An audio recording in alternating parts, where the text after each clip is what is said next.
Mesdames, Messieurs, bonjour et bienvenue à ce temps, à cette table ronde aujourd'hui à l'initiative du Salon du Livre de Chaumont dans le cadre de sa 20e édition sur la thématique du jour, de l'instant, qui est celle de la littérature du réel. Littérature du réel, un genre hétéro, toute définition, tant ses contours se redéfinissent sans cesse. C'est une littérature active, à la lisière de la réalité et de la fiction, à la frontière entre la création et l'essai. Ce sont des écrits à hauteur d'homme, sans surplomb, recourant pour décrypter le réel à des techniques de l'écriture littéraire. Dans son récit graphique, documentaire, ce chemin qui n'a pas de nom, on le brandit, paru aux éditions Rodéo d'âme en 2023, oh là là, Claire Auduit, ce jeune homme qui, un jour de ses 15 ans, quitte son pays, le Pakistan, pour prendre la route, direction la France, direction l'exil et son lot de désillusions, 12 960 heures de marche, 18 mois de route, d'attente, de nage, de camions bondés pour rejoindre les rives de l'Europe.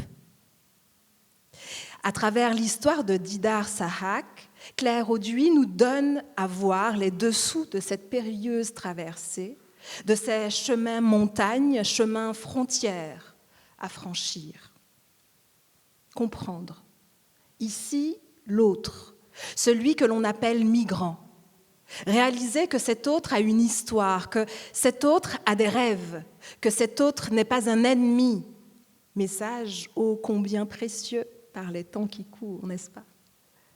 Claire Auduit, bonjour. Bonjour Lydie. Alors, que le chemin qui n'a pas de nom, comment ça a commencé? Quel a été le point de départ? Quelle a été la rencontre qui a permis ce livre? Je suis adepte des résidences d'écriture. J'en avais fait une à Chaumont il y a quelques années et je suis ravie de revenir parmi vous. Et les résidences d'écriture, en fait, c'est des parenthèses dans un quotidien où il nous est donné un temps et un espace pour écrire et composer. On peut partir pendant 2, 3, 4 mois. Voilà, une parenthèse. Et donc, à l'occasion d'une résidence d'écriture qui se déroulait dans le nord de la France, à Saint-Omer, à côté de Calais, j'ai travaillé pendant 4 mois avec France Terre d'Asile. Et j'ai appris que là-bas, il y avait une unité d'aide pour les mineurs non accompagnés. Alors quand on dit mineurs non accompagnés, là en l'occurrence, ce ne sont que des garçons, mais ça peut être des filles, que des garçons entre 15 et 17 ans qui sont arrivés à pied des 4 coins du monde, sans parents, sans adultes référents, soit parce qu'ils sont orphelins, soit parce que les parents sont restés au pays. Et j'arrive en 2021, en février 2021, à Saint-Omer, et en même temps arrive Didar. Sauf que moi, je descends de mon train et j'ai mis quelques heures. Et on se rencontre dès les premiers jours. Et dès les premiers jours, ça marche. Il y a quelque chose entre nous de beau et d'émouvant. Et ça s'appelle une amitié, en fait. Et petit à petit, Didar, qui n'a que 16 ans et demi à ce moment-là, commence à me raconter toutes sortes de choses, mais pas forcément le chemin. Et on devient amis. Il vient passer les vacances à la maison. Il rencontre la famille. On noue des choses, et puis le soir de ses 18 ans, il est à la maison à Strasbourg, en vacances, comme chaque année pour son anniversaire maintenant, et il me demande d'écrire son livre, son histoire. Et je lui dis, mais j'ai déjà fait un livre sur France Terre d'Asile, ça s'appelle « J'ai rêvé que mon pull était ma maison », et c'est une compilation d'une vingtaine de témoignages de des camarades et toi. Oui, mais j'ai beaucoup à dire. Et effectivement, ça nous a pris 2 ans de faire ce livre, 2 ans où Didar a raconté tout ce chemin qu'il a traversé. Et il m'a dit qu'il voulait l'écrire non pas pour lui, mais pour tous ceux qui, en chemin, n'avaient pas pu arriver. Parce qu'il y a une scène où il raconte qu'il court, et en fait, il ne se retourne pas, mais il a conscience que les gens autour de lui s'effondrent. Et il ne peut pas se retourner, parce qu'évidemment, ça prend la parole pour tout cela, et aussi parce qu'il a encore des amis qui sont sur le chemin, qui écrivent pendant un certain temps, qui n'écrivent plus pendant un certain temps, et puis finalement, certains qui n'écriront plus jamais. Et donc, voilà, il a voulu parler pour eux, et ça a été un grand voyage qu'on a refait. D'abord... juste des dates et des lieux, par où il est passé. Il est originaire d'Afghanistan, mais il est réfugié avec ses parents au Pakistan depuis déjà 15 ans, depuis une douzaine d'années, quand il était enfant. Et c'est trop compliqué de rester là-bas. En fait, il a cette image en disant que toute la famille est en train de mourir à petit feu. Et qu'il assiste à ça, et que lui, en tant que grand de la famille, en tant que 15 ans, il faut qu'il tente quelque chose pour sauver cette famille. Et parmi les premières questions que je lui ai posées, mais t'es parti avec quoi ? Et je vous interroge juste, demandons-nous ce qu'on prendrait pour un grand voyage qui durerait 1 an, 2 ans. Nous avons 15 ans et nous n'avons jamais dormi une seule nuit en dehors de la maison. Même pas une soirée pyjama chez des copains, ça n'existe pas en Afghanistan ni au Pakistan, ce concept. Et donc là, il me dit, mais la première nuit, c'était déjà l'horreur. En fait, j'avais jamais dormi tout seul, j'avais l'habitude de voir mes frères et mes sœurs et maman et papa. Mais avant ça, juste se demander ce qu'on emmène. Et le premier chapitre, c'est qu'est-ce qu'une mère donne à son fils pour ce voyage. Et elle donne juste 3 choses. Elle donne un coupe-ongle, parce qu'on n'a qu'une seule paire de pieds. Et si nos pieds s'abîment, si on coupe mal nos ongles, s'il se passe quoi que ce soit, on ne peut plus marcher. Si on ne peut plus marcher, on est mort. La deuxième chose que sa mère lui donne, c'est du fil et une aiguille, parce qu'il n'a qu'une seule tenue. Il va falloir en prendre soin. Et elle fait tout, cette tenue. Elle fait duvet, elle fait tente, elle fait maison, elle fait... Ça permet aussi de s'adresser à certaines personnes si on n'est pas tout à fait en guenille. Et la troisième chose, c'est des dates. Et il va faire en sorte de les garder le plus longtemps possible parce que c'est comme un talisman. Déjà, ça vient de maman et puis ça fait du bien et ça requinque. Voilà. Et donc, c'est ce genre de propos et c'est un récit graphique, comme vous l'avez dit. Alors, pour chaque chapitre, voilà, il y a toujours une illustration qui accompagne. Comprendre, décrypter le réel. Cela passe aussi par faire de son expérience personnelle un lieu d'exploration afin de percevoir d'une autre manière le monde qui nous entoure. Anouk Lejzik, après avoir sillonné différentes forêts du monde, c'est dans les forêts françaises que vous nous emmenez, prône, avec cet ouvrage, Copeaux de bois. Merci Claire. Avec cet ouvrage Copeaux de bois, paru aux éditions du Penseur en 2023. Au fil des 4 saisons, nous découvrons les forêts, nous apprenons à manier avec vous la tronçonneuse, à décoder l'art de la chasse, mais surtout nous faisons connaissance avec une strate invisible de notre société, celle des hommes et des femmes qui travaillent nos sous-bois. Anouk Lejzik, bonjour. Bonjour Lydie. Bonjour à tous et à toutes. Alors, ces rencontres, on l'a évoqué tout à l'heure brièvement avec Claire, mais ces rencontres, celles avec les arbres, plus précisément les arbres des forêts, celles de la découverte aussi d'un écosystème qui inclut ces hommes et ces femmes des forêts. On comprend d'ailleurs très vite le lien fort, solide, tissé entre les forestiers et les forêts qu'ils entretiennent. Là encore, même question. Qu'est-ce qui a précédé l'écriture de ce livre, Copeaux de bois, Anouk ? Je racontais déjà une forêt, mais d'une toute autre manière. Donc, c'est mon premier roman, Félix Sylvestris, où il était question d'une forêt européenne qui ressemble aux nôtres, l'hiver, qui était occupée par un groupe de militants qui cherchaient à la protéger, militants et militantes, dont une jeune femme. Et donc dans ce livre, c'est aussi une histoire de famille et c'est sa sœur qui raconte la vie imaginée de cette grande sœur dans la forêt. Et chemin faisant, donc ce livre déjà, ce premier livre qui se passe en forêt, je l'ai écrit après, comme tu l'as dit, des voyages qui m'avaient mené en forêt. Et qui m'avait initiée à la forêt, mais dans des pays étrangers, donc dans des langues étrangères, dans des forêts tropicales, donc qui ne ressemblent pas aux nôtres. Et donc j'étais rentrée de ces aventures avec un peu une seule idée, enfin 2 idées en tête, celle d'écrire et celle de comprendre nos forêts, apprendre à les lire. Et c'est ce à quoi je m'emploie depuis. Donc dans mon premier livre, j'ai eu l'impression d'explorer une certaine manière d'occuper les forêts, un certain usage de la forêt qui est un usage militant, conscient, engagé, mais qui est aussi un usage existentiel pour la jeune femme qui arrive là-bas pour s'y réfugier dans une période de sa vie compliquée. Et donc, en écrivant ça, je me suis à la fois beaucoup promenée à distance, quoi, par des livres, des documentaires, tout ça. Et ça m'a ouvert plein de questions, en fait, sur en gros, ce qui fait que nos forêts ont l'aspect qu'elles ont. Nos forêts, il y en a très peu aujourd'hui qui sont primaires. Ce sont des forêts qui ont été façonnées par des générations et des générations d'êtres humains. Et donc, d'un seul coup, j'avais ça qui m'apparaissait quand je regardais une forêt. Je me disais, en fait, cet arbre que je vois là a sans doute été planté par quelqu'un qui l'a fait dans un certain but. Et à partir de là, j'ai eu envie de comprendre mieux, de décoder ce paysage-là, apprendre à le lire aussi de cette manière-là. Et donc voilà, j'avais ça en tête pour l'écriture de ce livre. Et donc je me suis questionnée comment apprendre tout ça, comment apprendre à la fois la biologie, mais aussi la sociologie des forêts.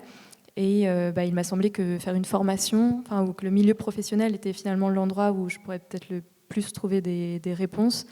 Et j'allais pas réussir à avoir en faisant un documentaire. Parce que j'avais eu cette idée aussi de faire un documentaire écrit, mais de trouver les moyens, du temps pour me rendre dans différentes forêts, aller interviewer des forestiers, tout ça. Et en fait, je me reconnaissais pas tant que ça dans cette démarche, et j'avais besoin de moi-même plus m'impliquer, plus impliquer mon corps. Et voilà, donc au départ j'ai voulu me former en gestion forestière, mais c'était logistiquement plus compliqué pour moi à organiser, et j'avais la formation en bûcheronnage dans ma région, c'est-à-dire en Île-de-France. Donc en habitant à Paris, je pouvais me former au bûcheronnage, et je me suis dit que j'allais donc faire ça. Et c'est chemin faisant, en faisant cette formation, que j'ai réalisé aussi que j'avais envie de la documenter telle qu'elle, quoi. Au départ, je l'avais envisagé comme de la matière pour un potentiel écrit, je ne savais pas lequel. Et finalement, je suis restée dans la matière plus brute. Claire Auduit, tout à l'heure, vous disiez que c'est Didar qui est venu vous voir et qui vous a dit « J'aimerais qu'on écrive mon histoire ». Alors, comment on fait ? Comment on s'empare de l'écriture dès lors que Anouk disait tout à l'heure la matière brute, mais là pour le coup c'est une matière brute. Qu'est-ce qu'on fait pour s'emparer de l'écriture ? Comment est-ce qu'on recueille la parole d'une part, et comment ensuite on s'empare de l'écriture pour créer non pas autre chose mais créer autrement, ou donner une coloration juste, en tout cas vue de sa fenêtre, de ce que peut être cette parole recueillie. La parole, déjà, elle surgissait à plein d'endroits qui n'étaient pas des endroits aménagés pour.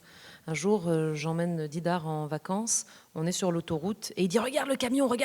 Alors, je regarde le camion, mais moi, je ne regarde pas au bon endroit. Il fallait regarder en bas. Il dit « Toi, là, il y a un petit interstice. » Moi, je me suis mis là. Mais l'interstice, il n'y a pas de place. Si, tu te couches bien, comme ça. Et bon, après, par contre, une fois que tu as fermé la cale, tu es enfermé, il faut que quelqu'un t'ouvre. Ah, mais tu es hyper près du sol, ça va vite, il fait froid. Voilà, et ça jaillissait, et puis après ça s'éteignait parce qu'on était en voiture. Un peu plus tard, on a fait un feu un jour, et puis il me dit c'est sur le chemin que j'ai appris à faire un feu. Je vivais dans un camp de réfugiés, et tous les matins à 5h du matin, on était mis à la porte parce qu'on était trop nombreux, on ne pouvait pas nourrir tout le monde, et on était priés d'attendre dehors de 5h du matin à 19h. J'emmène à la piscine, et puis un jour il me dit j'ai appris à nager directement en Turquie, dans le grand bassin. Ah oui. Donc en fait tout est un peu extraordinaire, et donc j'ai tous ces morceaux épars déjà, et ensuite le soir de ces 18 à la maison. Alors je dis oui instantanément, mais j'avais pas compris que c'est comme si j'avais décapsulé quelque chose. J'ai dit oui, et là il a commencé à parler, et ça a duré 5 jours et 5 nuits. Il s'arrêtait plus, en fait on s'arrêtait un peu de temps en temps pour manger ou pour dormir, mais il a commencé et tout est sorti. Il fallait qu'il le confie. C'était la première fois ? C'était la première fois, oui. Et il l'a pas raconté. Il l'avait raconté pour l'entretien pour l'OFPRA, pour l'Office des demandeurs d'asile, mais il n'avait pas forcément raconté avec autant de détails. Et surtout, moi, ce que j'étais surprise, ses parents ne savaient pas, alors qu'il était en lien avec eux par téléphone, et son oncle, qui est lui-même arrivé mineur non accompagné, ils ne se sont rien raconté l'un l'autre, par pudeur, par éducation, par on n'est pas là pour se plaindre.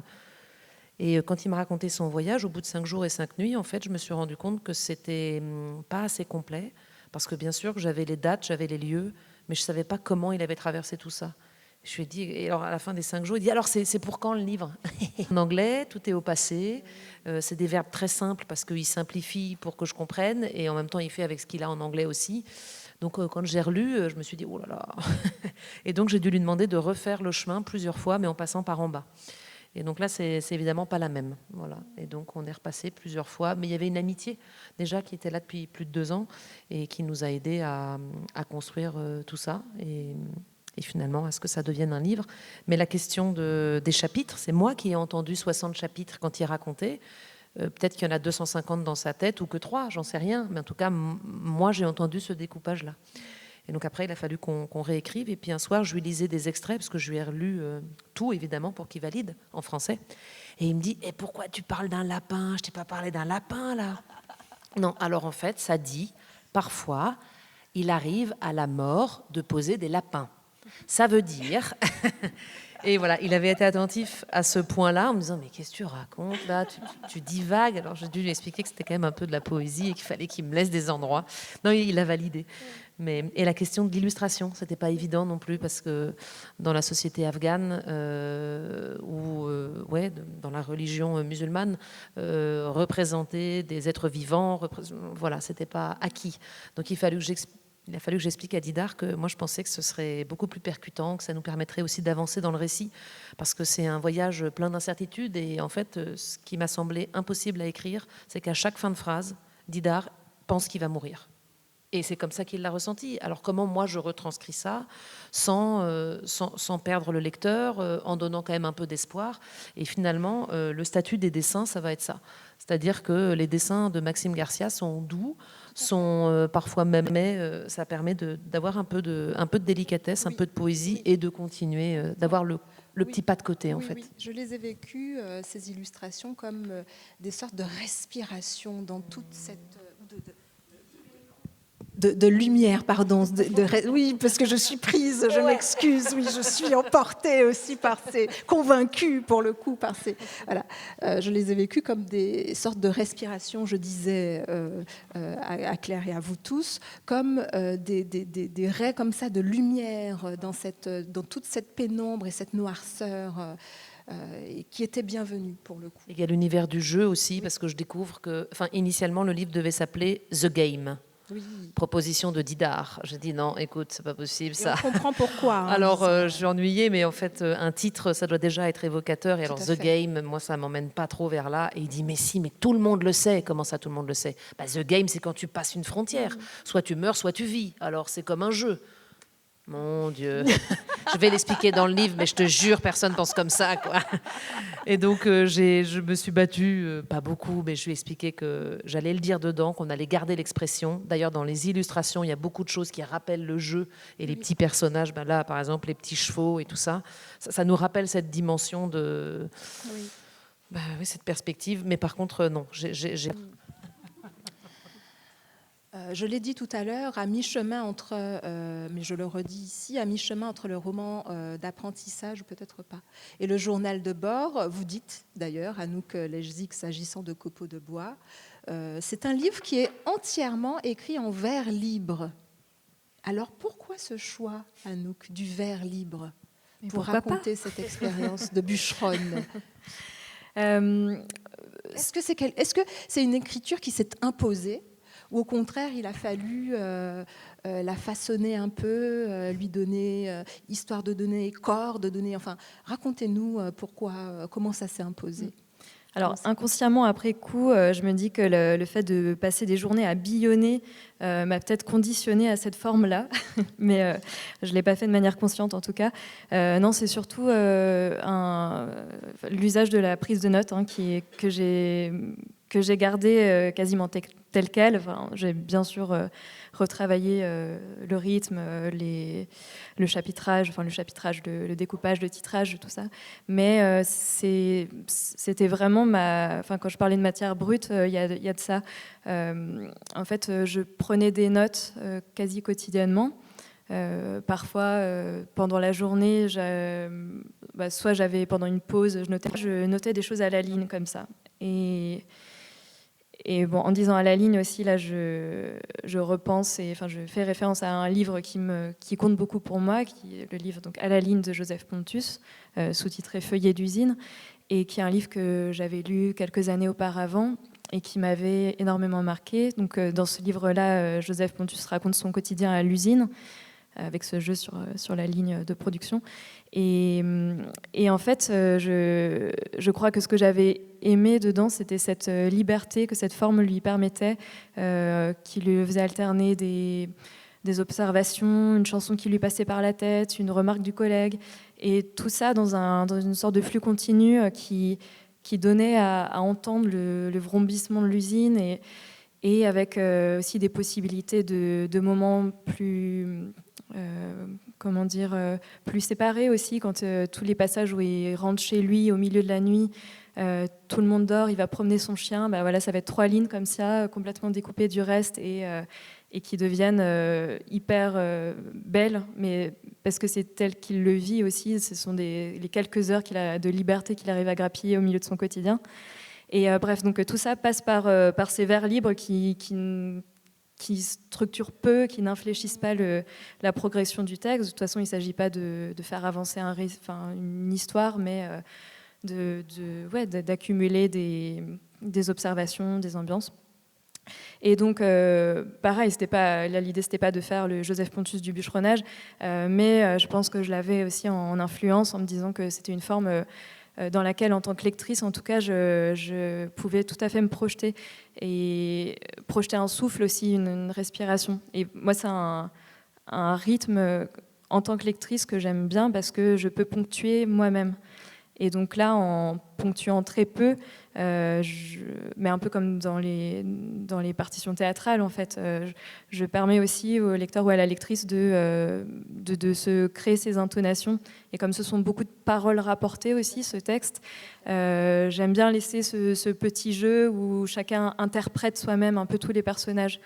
Et en fait, ces personnages d'ailleurs sont peu décrits physiquement, tout ça. Et donc j'ai l'impression que ces vers libres aussi permet à chacun de se faire ses propres images et sa propre immersion dans les forêts auprès des travailleurs et des travailleuses. Oui, parce qu'en effet, il y a énormément, j'ai trouvé, d'images évocatrices.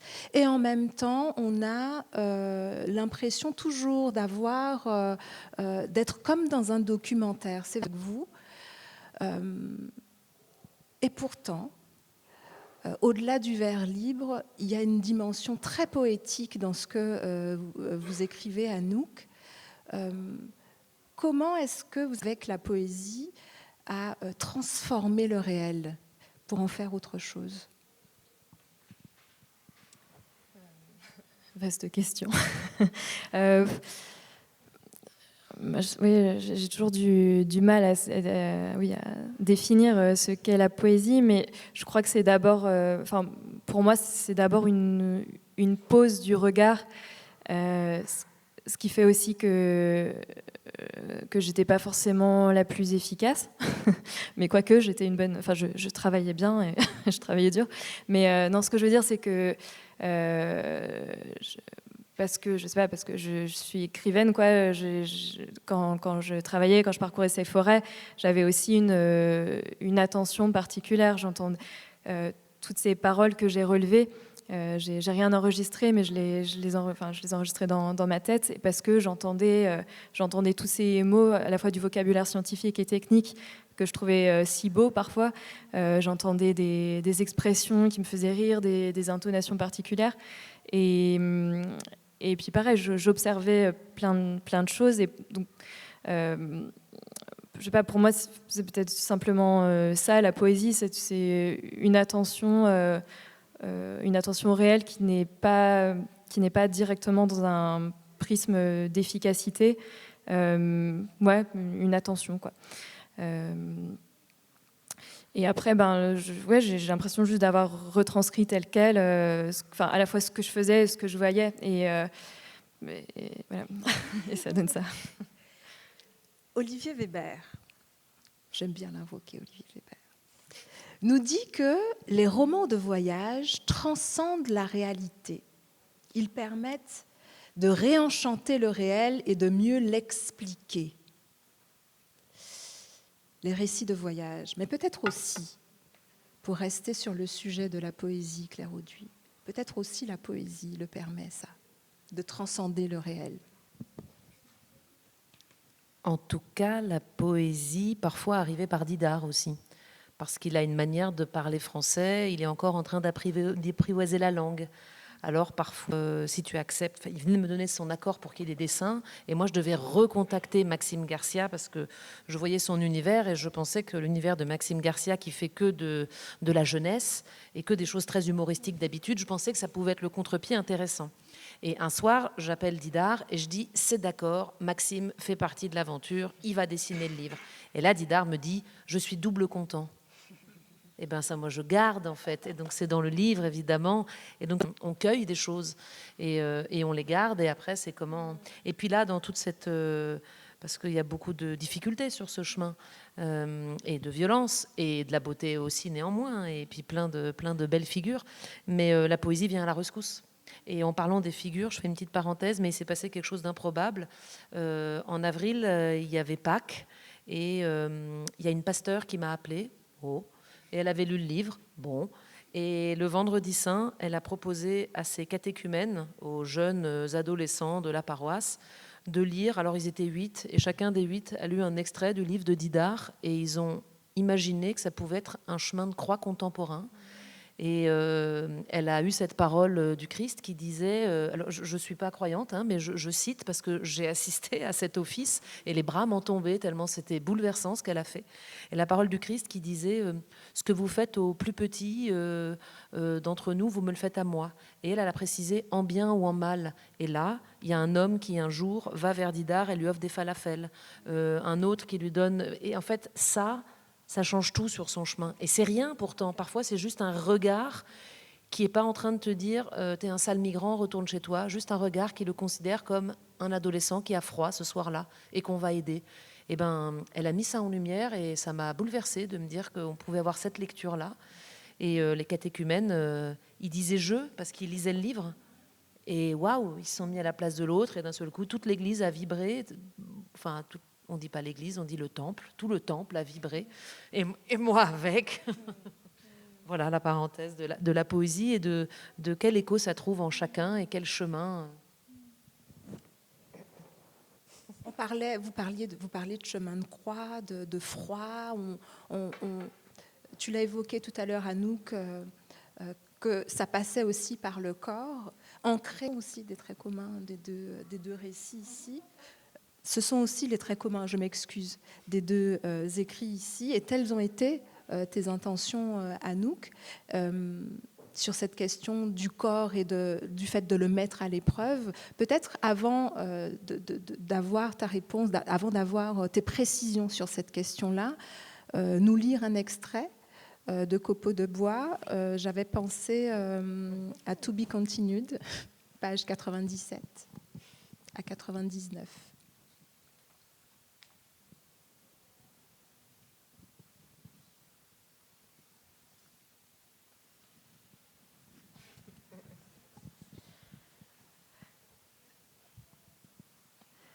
Je ne sais pas de ce qui, de ma nuit, mais chaque musique de mon MP3 me noue et me noie. Goût chicoré dans le brouillard sombre, courbature partout, souplesse nulle part. Ce matin, le soleil ne se lèvera pas, c'en est fini du fou, il ne prend plus le bus. Peut-être avait-il un contrat qui s'est terminé, peut-être a-t-il dû aller à l'hôpital, peut-être déménager, toujours est-il qu'il a disparu. So long, le fou. Je trouverai un autre phare. Arrivé au centre, la joyeuse troupe charge déjà le trafic. Max dit qu'il nous a dégoté un truc pas mal pour le dernier chantier de l'année. Mais il faudra se faire bien voir si on veut y retourner. Grand grillage encadré par 2 statues de lions, trophées de cervidés plein les murs de la maison, croissants XXL et café dans l'immense salle de réception. La proprio est une belle dame dont l'héritage chic lui permet d'être simple. Elle veut arrêter la chasse dans son domaine et le convertir en centre de formation pour le tir à l'arc. D'où la nécessité de préparer le futur terrain. Max nous présente en nous inventant des métiers. On se marre au bord de la grande cheminée. Visite de la parcelle. Futaie régulière, un peu trop dense, avec des gros chênes qu'on va garder. Nous, on va taper du charme et du hêtre pour faire place. Max nous laisse reprendre nos marques avec les bécanes. Je trouve la mienne super lourde. Mes chaussures anti-coupure aussi. Manque de me casser la gueule 3 fois. Encroue coup sur coup mes 2 premiers charmes. Me retrouve à débiter à la verticale. En 5 minutes, je suis en pusque, la tronce au cale, je pars faire le plein, de l'huile gicle sur ma joue, je me vautre pour de bon sur le chemin.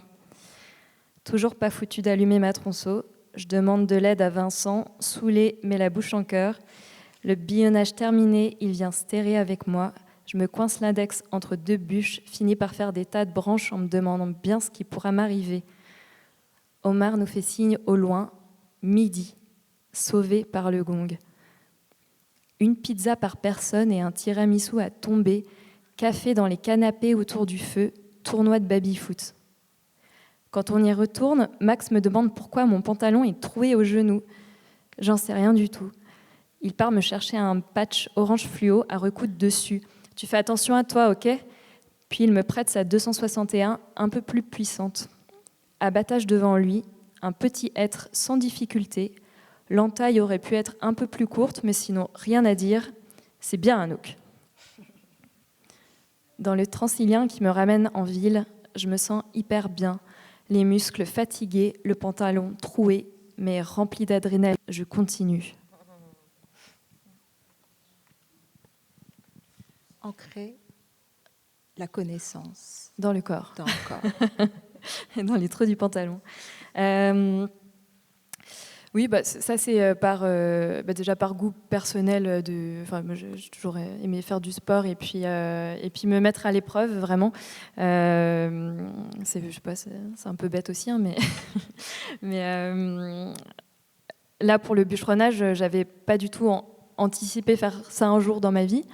Et quand j'ai commencé à m'intéresser de près aux forêts, en plus de les aimer, pareil, c'est pas ça que j'envisageais, parce que l'abattage reste un acte de destruction, et donc voilà, au départ je me dis drôle de manière d'aimer, et en même temps, justement en apprenant ce que c'est la gestion forestière, et en comprenant le fonctionnement naturel des forêts, c'est-à-dire que des arbres tombent, donc sans nous, avec nous, ça fait de la lumière.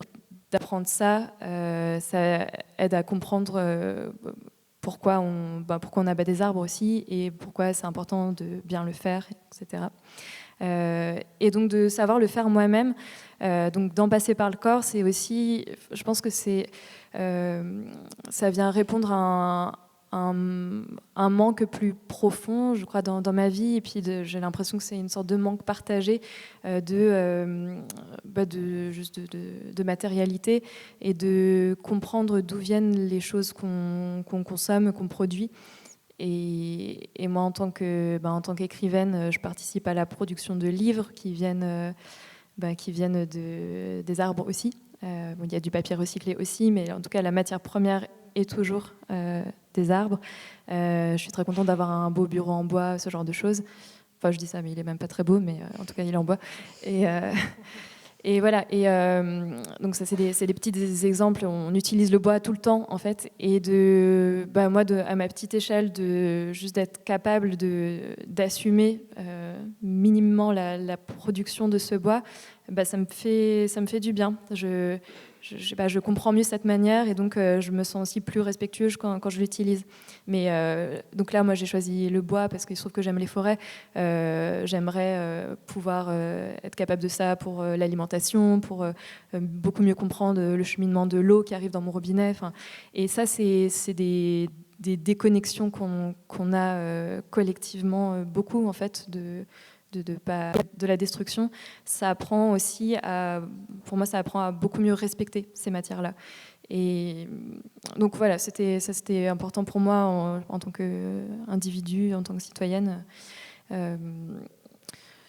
Voilà. Puis aussi au niveau de l'apprentissage plus globalement, moi je suis un bon fruit de l'éducation nationale. J'ai aimé ma scolarité, j'ai fait des études longtemps, tout ça. Pour autant, je déplore le fait que qu'on soit dans un mode d'éducation si mental. Et en fait, il y a plein de choses qu'on apprend tout aussi bien, voire mieux, en les vivant en situation. Et moi, c'est en faisant cette formation de bûcheronnage que j'ai compris des choses, que ce soit en maths, les maths les plus basiques. Là, c'est la première fois qu'on m'a raconté Pythagore et Thalès, juste en me racontant une histoire. Et sur la biologie, en fait, simplement là, le fait d'avoir des connaissances appliquées au quotidien. Moi, quand j'étais gamine, je n'aimais pas la SVT. Enfin, je me considérais comme pas scientifique et c'était la matière que je détestais le plus. Alors que maintenant, c'est ce qui m'intéresse le plus, quoi. Mais parce que c'est parce que j'en comprends l'usage. Et donc voilà, je pense que ça venait aussi combler un manque de mon éducation à l'école, quoi. Comprendre par le corps, s'agissant de celui de Didar Sahak, ce corps qui a été mis à rude épreuve, Claire, vous l'abordiez tout à l'heure, en disant que peut-être que la poésie a permis de soutenir ce qui a été dit, d'oser dire aussi les souffrances endurées dans le corps.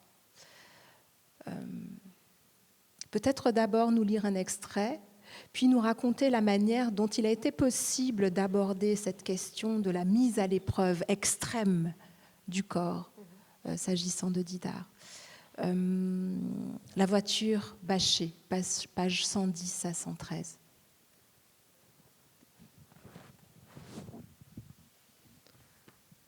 Nous avançons ainsi, nuit et jour, pendant près d'une semaine, marchant jusqu'à 4 heures du matin.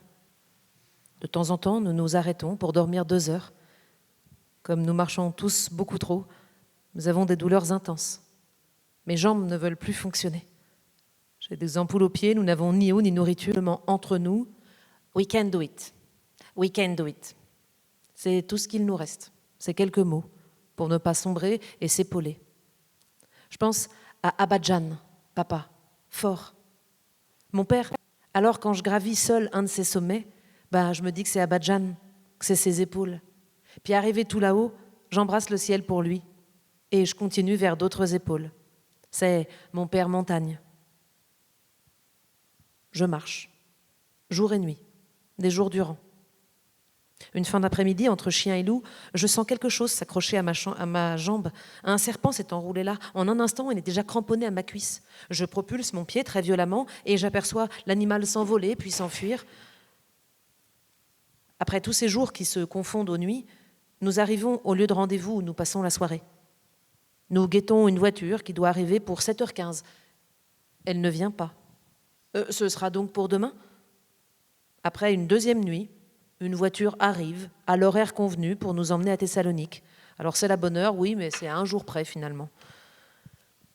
C'est un tout petit véhicule. Nous sommes 35 personnes entassées à l'intérieur. Le passeur repart en sens inverse. D'autres prennent le relais et nous cachent sous une housse de protection de voiture pour qu'on ne se fasse pas repérer. Il fait très chaud. En fait, c'est irrespirable. We almost died. C'est si violent et tout le monde est très mal. Moi, j'ai le corps en feu. À chaque respiration, j'ai l'impression que l'incendie va me dévorer de l'intérieur. On avance ainsi dans l'enfer, monté dans le ventre des camions, dans les soutes des bus, dans les coffres des voitures, tout par des mots qui trébuchent, qui s'effondrent et qui s'écorchent. Famille, repos, douceur. Combien de mots pourrais-je sauver ? J'ai déjà vu la quiétude et l'enfance s'éteindre. Alors, avec leur poussière et quelques lettres seulement, je verrai quels mots construire, quels mots inviter pour la suite du chemin. Enfin, pour cela, faudrait-il encore que je survive. À l'arrivée, après 4 ou 5 heures de trajet, nous ne pouvons plus bouger. Nos jambes ont enflé après ces heures écrasées les uns contre les autres dans cette chaleur torride. Une fois à Thessalonique, en Grèce, nous restons tranquilles quelques jours pour nous reposer. Nous sommes tous malades et fatigués. Nos jambes nous font terriblement souffrir, que les rêves prémonitoires existent. Alors je me contente d'essayer de dormir, malgré tout. Le corps. mis à l'épreuve, et la poésie. Tout de même. Ouais, le corps mis à l'épreuve, et en même temps, il ne faut pas sauver que ton corps. C'est ça la difficulté. Dans les situations extrêmes, évidemment que tu dois sauver ta peau, mais tu dois sauver ton intériorité. Et c'est le défi pour Didar, c'est comment ne pas perdre son humanité alors que les passeurs s'amusent avec lui, et pas que les passeurs, les policiers, parfois même nos policiers en notre nom. Et ça, c'est dur à accepter. Les gens s'amusent, et il y en a qui s'amusent à lui lancer de la nourriture par terre pour rigoler, parce qu'on dirait un chien qui mange par terre. Mais de toute façon, ça fait des mois qu'il dort par terre et qu'il boit dans les flaques d'eau. Alors le premier soir, il me dit, moi je ne mange pas par terre, parce qu'il a faim. Et finalement, pour supporter la vision de ce corps complètement déchu, qui n'a plus beaucoup de dignité, en tout cas pas beaucoup de considération de qui que ce soit, Didar va se raconter quelque chose. Et au lieu de se dire qu'il vit à quatre pattes comme un chien, il va se raconter qu'en fait il est un lion. Et ce mantra-là va lui permettre de se dire qu'il est fort, qu'il est puissant. Et je ne sais pas si vous connaissez, enfin oui, on connaît tous le lion parce que c'est le roi de la jungle, mais il y a un truc assez intéressant, c'est que le lion échoue 8 fois sur 10, mais il est tenace. Et donc en fait, c'est ce qui se raconte. Il n'arrête pas d'échouer, bien sûr, mais c'est parce que c'est le lion, et c'est sa ténacité qui va lui permettre de tenir. Et la référence du lion revient dans tout le livre, parce que c'est vraiment l'histoire qui va se raconter. C'est sa force de l'intérieur qui lui permet d'arriver jusqu'au bout et de supporter ce corps qui n'arrête pas de lui faire défaut, qui se casse, qui se brise, qui saigne, qui l'abandonne, et il ne faut pas, quoi. Cet ouvrage, il dit beaucoup sur notre société d'une manière générale, sur le regard qu'on peut porter sur les autres, sur plus faibles que soi. Anouk Lekjik aussi. Vous abordez de nombreux sujets de société à travers ce roman, Copeaux de bois. Poétique, roman, je ne sais pas trop. Le rapport à l'autre, la différence, la chasse, l'écologie, bien sûr. La vision que l'on peut avoir des femmes dans ce milieu majoritairement masculin. Comment d'ailleurs vous avez fait pour, vous l'avez dit un peu, mais pour sélectionner les paroles, pour considérer que ces mots-là, à ce moment-là, sont ceux-là qu'il convient de partager, et que ce sont ceux-là qui, à cet instant-là, permettent de dire quelque chose de notre société, peut-être de mieux la comprendre. Comment vous avez fait ? Dans les paroles que j'ai captées, ma mémoire a fait le premier tri. Il y a ce que je pouvais noter rapidement, et parfois je notais des choses et puis je me rappelais pas trop à quoi ça correspondait, et parfois j'avais noté un mot et là toute une scène réapparaissait et tout le champ de parole apparaissait aussi. Et j'ai décidé de faire un peu confiance à cette mémoire. Après, il a bien fallu, sélectionner les scènes. Enfin, j'ai pas tout raconté. De toute façon, c'est une année de formation, et puis ça n'aurait eu aucun signifiant à plusieurs niveaux. Forcément, on répète plein de fois les mêmes gestes quand on apprend quelque chose, quand on fait un métier. Là, j'ai choisi des moments où à chaque fois quelque chose d'autre se jouait. Parfois, c'était à échelle personnelle, dans l'apprentissage, donc des situations d'échec, en réussite, ça y est. Ça c'est pour la partie personnelle. Après, pour ce qui est des situations concernant le sexisme, il y a quelques passages qui témoignent d'un sexisme, de paroles machistes, mais pas plus. Alors souvent on me pose la question en fait de comment, c'est un milieu très très macho, tout ça. En fait, je dirais que pas plus que dans le reste de la société, mais effectivement ce sont beaucoup d'hommes dans ces milieux forestiers, donc ça multiplie les chances d'être macho, mais c'était pas le cas de tout le monde, et moi en tant que femme au milieu, déjà le fait d'occuper le terrain, ça change quelque chose. Ça change quelque chose dans leur regard. Donc même s'ils ont des a priori sur les femmes tout court, sur les femmes qui peuvent faire ce type de boulot, au bout de quelques jours de travail ensemble, ils se font une autre idée et puis quelque chose se passe dans notre relation qui fait que ils sont bien obligés de passer par-dessus leurs idées reçues. Et pour moi, ça c'était satisfaisant en fait, parce que de toute façon, j'allais pas refaire leur éducation. Par contre, le fait de partager un quotidien avec eux et de montrer que j'étais capable de choses, de moi leur parler d'autres sujets aussi, qui faisaient que je les emmenais aussi sur mes terrains, ça crée une relation et je pense que ça nous permettait les uns les unes les autres de dépasser nos idées reçues, parce que moi j'en avais aussi forcément vis-à-vis d'eux. Il y a un extrait qui s'appelle Sale type du GR. Ça, c'est l'extrait le plus énervé dans ce texte. Et c'était des paroles qui sont venues de... J'étais en train de passer la débroussailleuse sur le chemin de grande randonnée qui fait le tour de la Bretagne, le sentier des douaniers. Et il fallait que je change le rotophile et j'arrivais pas à soulever la tête. Enfin bref, je sais pas, ça marchait pas. Et elle m'a dit on a toujours besoin d'un homme. Hein. Et ça vraiment, ça m'a énervée parce que de quel droit déjà se permet-il de venir me faire une remarque? Enfin, commence par dire bonjour déjà. Bref, donc je suis encore énervée. Non, mais donc en fait, donc par exemple le choix d'avoir mis cet extrait-là, c'était aussi en contraste avec toutes les situations où je passe, donc des situations de travail avec des hommes qui deviennent mes collègues.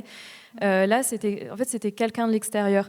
Et donc finalement, c'était important pour moi de montrer que, c'était pas, je règle pas mon compte avec tous les hommes. Je sais pas, on vit ensemble de toute façon. Il y a pas, je sais pas, j'ai pas une haine a priori. Mais là, c'était important pour moi de marquer que ce genre de remarques existe aussi quand il n'y a pas de dialogue, quand il n'y a pas de relation. Et avec mes collègues, je me suis jamais chopé des remarques comme ça. Et voilà, donc j'essayais de choper les moments signifiants.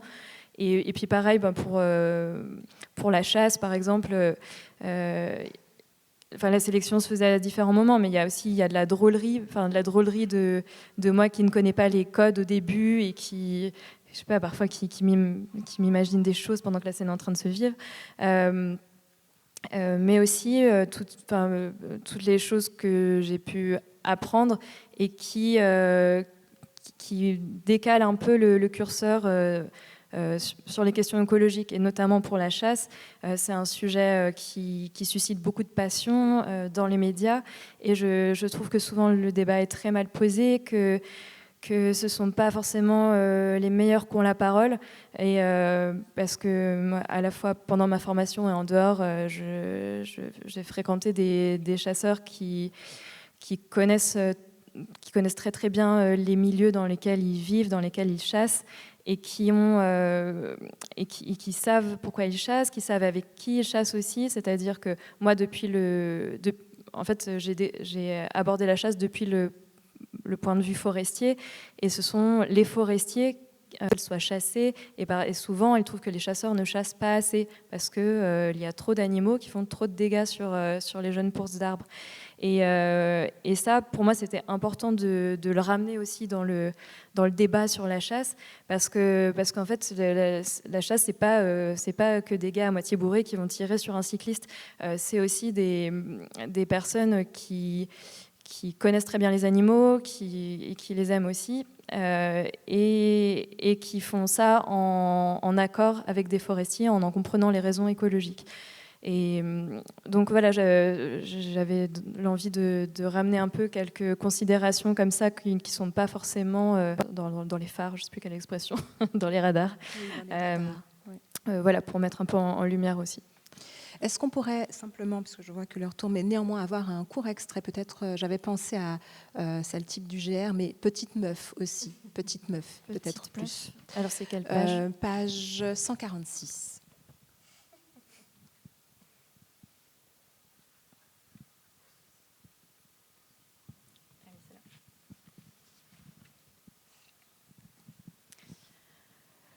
Deuxième jour de chantier chez le grand docteur.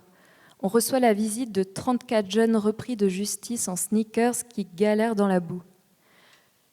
Tour de présentation à 50 sous le Barnum. La nana à côté de moi commence par « Moi, après mes 6 mois en prison », Max désigne 3 personnes pour la démonstration. Sergueï, Simon et moi. Je vais abattre le plus gros chêne de ma carrière. Ça me fout la pression et par conséquent, je vais au ralenti. Trait de coupe, pas très droit. Pas aidé non plus par mon guide trop petit, ni par les empattements que j'aurais dû virer. La bécane galère dans la densité du bois, ou bien c'est moi. Toujours est-il qu'au bout d'un moment, le chêne part au bon endroit et s'affale à grand fracas devant tout le public qui applaudit. Une nana en crop-top sous doudoune vient me voir. « Tu dois être fière, franchement.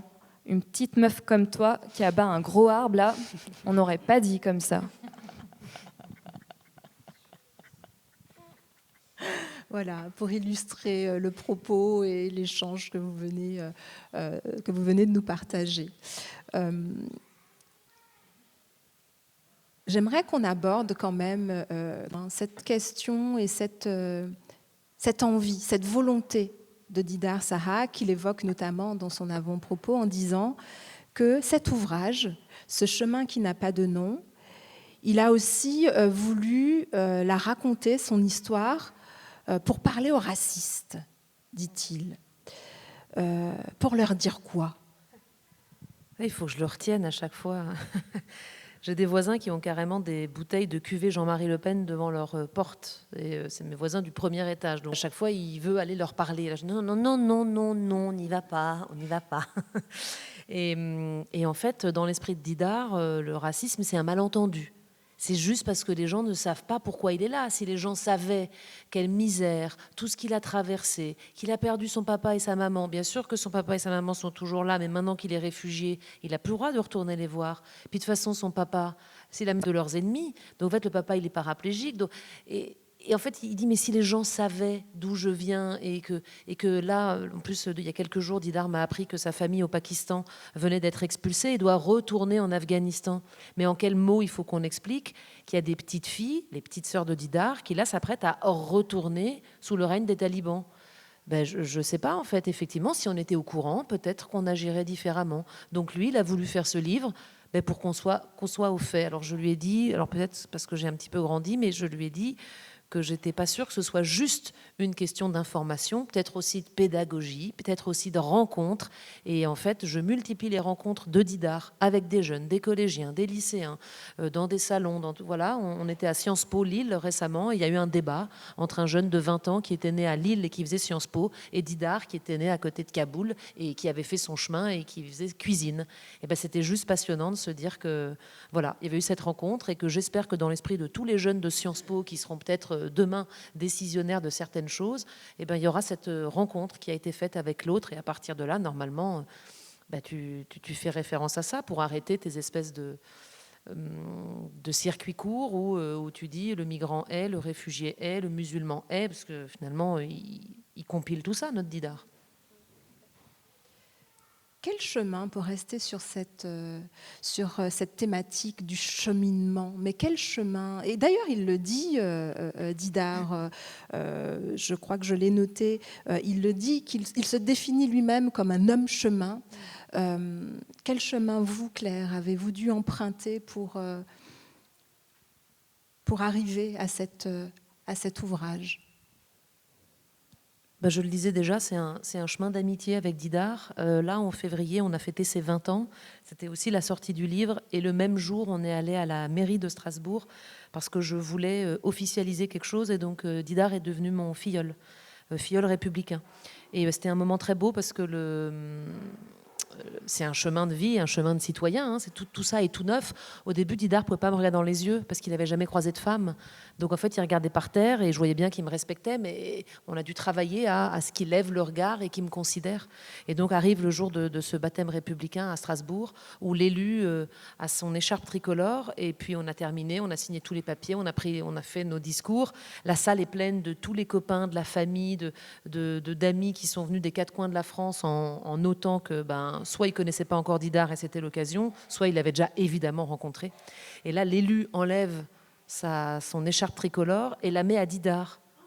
Et t'es là, mais c'est protocolaire ça? Il me fait, t'inquiète, ça. J'avais pas de mots, donc voilà le chemin. Le chemin de Didar. Didar, c'est aussi le garçon qui, sur le chemin, se retourne quand les femmes ne peuvent pas se dévêtir alors qu'elles doivent traverser une rivière glacée. Et il a cette pensée et il se dit, et voilà, c'est à cause de la pudeur qu'elles n'ont pas le droit, mais elles vont traverser. De l'autre côté, elles vont mourir de froid, c'est sûr. Et il a cette considération aussi pour les enfants sur le chemin, pour la femme qui tombe et qui l'aide à se relever. Enfin, il a tous ces petits regards. Et en fait, il ne les a pas inventés, puisque dans son récit, sans que je pose de questions, dans les recoins un peu morts, comme ça, qu'on ne soupçonnerait pas, y a cette considération pour l'autre, alors que normalement pas. Normalement, tu sauves ta vie, quoi. Anouk, quel chemin avez-vous emprunté? Et surtout, qu'est-ce que ces chemins, puisque vous en avez emprunté un certain nombre, vu que les forêts françaises et européennes, vous les avez sillonnées, mais où ces chemins vous ont-ils emmenés? Et qu'est-ce qu'ils vous ont permis, d'une certaine manière, de découvrir sur vous-même et peut-être sur cette société qui nous entoure? Je suis encore sur le chemin. Donc un chemin de grande randonnée, comme je l'ai dit. Non, c'est toujours le cas, je pense, quand on s'intéresse de près à quelque chose, on entre dedans et on se rend compte qu'il y a en fait beaucoup plus de portes à ouvrir que ce qu'on croyait. Donc moi, vis-à-vis des forêts, j'en suis qu'au début. Au début de mon apprentissage et de mon envie de transmettre aussi. Et voilà. Et moi, mon endroit, c'est la forêt. Effectivement, à travers elle. C'est un microcosme. Il s'y condense plein d'enjeux de la société, plein d'enjeux de l'écologie. Il y avait un chercheur en littérature, Harrison, là, qui a écrit, j'ai même oublié le titre, un livre, vraiment, en plus, je le connais bien. Bref, qui fait une sorte de traversée de la littérature, de la forêt en littérature, dans la littérature occidentale. Et il parle de la forêt comme métonymie de la nature. Et ça se constate dans tous nos spots publicitaires. Et en fait, moi, dans cette forêt, j'ai envie de montrer que c'est pas qu'une image, c'est aussi un lieu de travail, c'est un lieu qu'on projette, dans lequel on fantasme beaucoup de choses, mais aussi qu'on projette en tant que plan de gestion pour de la production. Et en fait, c'est complexe. Et donc j'ai envie de continuer d'explorer cette complexité-là. Et voilà, en me disant que c'est pas parce qu'on n'a pas des arbres qu'on n'est pas capable d'aimer cet endroit. Et donc voilà, c'est un peu un plaidoyer pour des usages respectueux, conscients des espaces. Donc la forêt comme d'autres espaces aussi. Plaidoyer pour le vivant. Et en fait, j'ai envie de dire, moi je vois pas l'écologie sans l'hospitalité. Et donc on entend le vivant comme on veut, mais la forêt et ceux qui l'habitent, quoi. Complètement. Merci. Merci, mesdames. Merci à Claire Auduit. Merci à Anouk Lejzig pour cet échange. Et bien sûr, si vous souhaitez aller plus loin et découvrir leurs ouvrages, elles peuvent bien sûr vous proposer un temps de dédicace juste après sur le stand de Place des Arts. Un petit mot, une petite dédicace, pourquoi pas. C'est Place des Arts, c'est là. Merci à toutes et tous pour votre présence. Merci. Merci Lydie.